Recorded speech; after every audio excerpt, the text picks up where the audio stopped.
აუდიო ისინი გვაქვს მასალები, იმიტომ რომ რადიოსთან საუბარში ილაპარაკავ ეს და მოდი პატარა ნაწყვეტები ზოგი გვაქვს აუდიო. რაც შეგვიძლია გავუშვათ და უთარგმნოთ. ზოგი წავიკითხოთ. Which I did. It's a war that never ever would have started. So I've been watching for years, and I've been watching him negotiate with no cards. He has no cards. Of it. You just get sick of it, and I've had it. And he then made a deal with us for rare earth and things. And who knows what rare earth is worth, but at least it's something. And who knows what it's worth. Who knows if they even have it.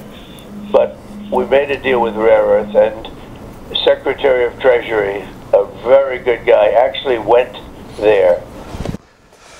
მოდი ეს ნაწყვეტი თარგმნოთ. ანუ აქ არის საუბარი, დიდი ხანი ახლა უყურებდით მაგათ მოლაპარაკებებსო და ანუ ბოლო რაღაცა შევთანხმდა, ვინიც ისე ხა მან საერთოდ რა წიაღისეულები არის, არავინ არ იცის, ვაფშე აქვს თუ არა ეგეც არავინ არ იცის, მაგრამ ანუ ძალიან კაი ჩვენი ეს ფინანსების ტიპი ჩავიდა მან და მან მოჭრილია, მაგრამ შინაარსი ის იყო, რომ არ მოგვიწერა ხელი. ხო და მე მანამდე ამბობს, ეს არის ომი, რომელიც საერთოდ არ უნდა დაწყებულიყო და მე ძალიან დიდი ხანი ვაკვირდებოდი, რომ ზელენსკი მოლაპარაკებებს აწარმოებდა ისე, რომ არანაირი კარტები არ ეჭირა ხელში და მაინც ასე პრეტენზიულად მოლაპარაკებებს აწარმოებდა და უკვე ყელში ამოგდის ასეთი რაღაცების ყურება და ნუ აი ყელში ამომივიდა ამის ყურება. ხელში არაფერი არ უჭირავს ეს. ხელში არაფერი არ უჭირავს ამის ყურება აღარ შეიძლება. ეს არის ერთი. მოდი გავაგრძელოთ. But Russia could have been talked out of that so easily. That should never have been a war. And all those dead people shouldn't be dead, and all those cities shouldn't be demolished right now. So when Zelensky said, he wasn't invited to a meeting, I mean, it wasn't a priority because he did such a bad job in negotiating so far. Number one, you shouldn't have had a war. And if you did, it should have been solved and settled immediately. It could have been. Akats თქვა, რომ სინამდვილეში ძალიან მარტივად მოლაპარაკებით შეიძლებოდა რუსეთის დარწმუნება, რომ ეგომი არ მოხდარიყო და ეხა ზელენსკი რაღაც კონფერენციაზე და იმაზე რო იყო, რავი, აი ჯერ ერთი საერთოდ ეგომი არ უნდა დაწყებულიყო, ამდენი ხალხი არ უნდა მომკვდარიყო და არ უნდა დანგრეულიყო ეგ ქალაქებიო და თუ დაიწყო კიდე ომი, მალე უნდა შეთანხმებულიყვნენ რა. და პრეტენზიას რო გამოთქვამენო, რატო აპირებენ ახლა მოლაპარაკებებს ჩვენს გარეშეო უკრაინაო. ეგ საერთოდ ახლა გამოჩნდაო, რომ უკრაინის მხარეო ძალიან სუდად აწარმოა მოლაპარაკებებიო და ამიტომ არ არის საჭირო უკრაინის დასწრება, იმიტომ რომ დაესწრო, ანუ შინაარსის გამოვიდა, რომ დაასწრეს უკრაინამ ვერ მოილაპარაკა სათავისოდ ანუ ომში გაიხლართა და ეხლა ამერიკა მოილაპარაკება უკრაინის მაგივრად. ტრამპმა გააკეთა შემდეგი განცხადება.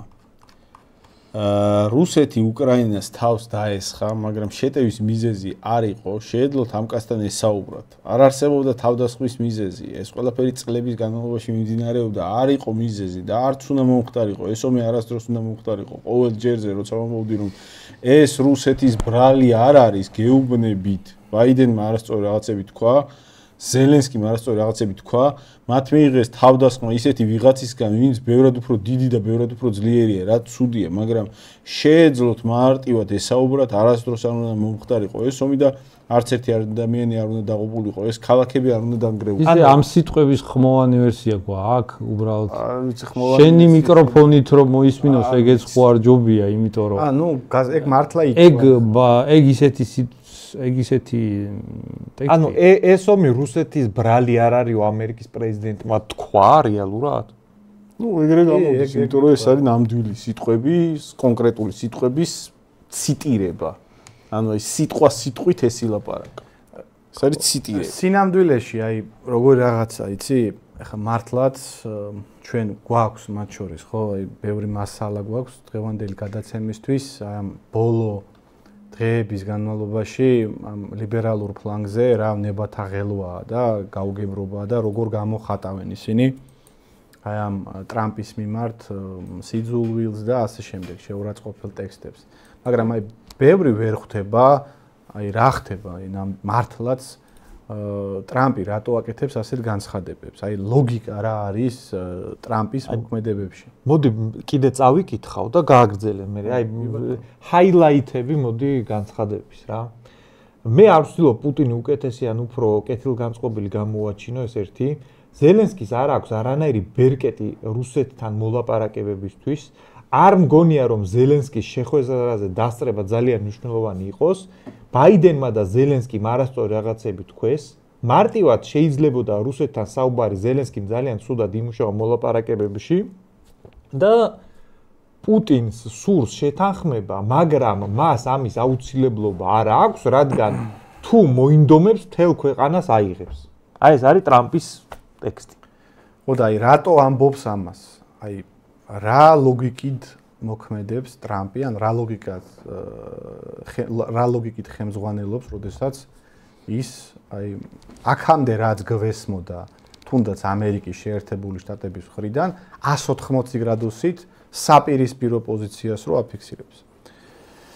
ჩვენ ყველას უნდა გვესმოდეს, რომ ამერიკის შეერთებული შტატების თეთ სახში არის მოსული ხალხი და მათი ლიდერი არის დონალდ ტრამპი, რომელიც აქამდე რა პოლიტიკასაც ატარებდა შეერთებული შტატები, საერთოდ საპირისპიროს კი არა 180 გრადუსით განსხვავებულ პოლიტიკას ატარებს. ანუ თუ აქამდე გლობალისტურ ამერიკას გულისხმობ, აი ჯო ბაიდენი ხო იყო გლობალისტური ამერიკის წარმომადგენელი.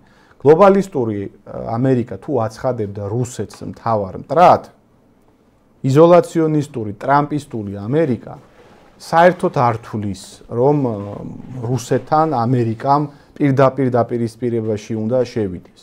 აი ნუ მესმის რომ ეხა აქაური აუდიტორიისთვის ეს გაუგებარია, მაგრამ ტრამპი როდესაც ამბობს რომ მე მასტრაფად მინდა უკრაინის კონფლიქტის მოგვარება, მე სწრაფად მინდა რუსეთთან რაღაც ურთიერთობები გავაღრმავო, ტრამპის ამომრჩეველში და ტრამპის ელექტორატში ეს საერთოდ არანაირ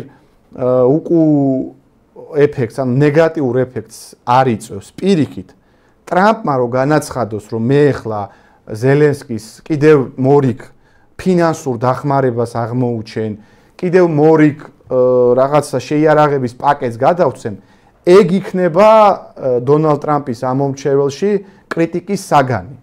ანუ სინამდვილეში ამ განცხადებებით ტრამპი საკუთარ ამომრჩევლებში ქულებს იწერს.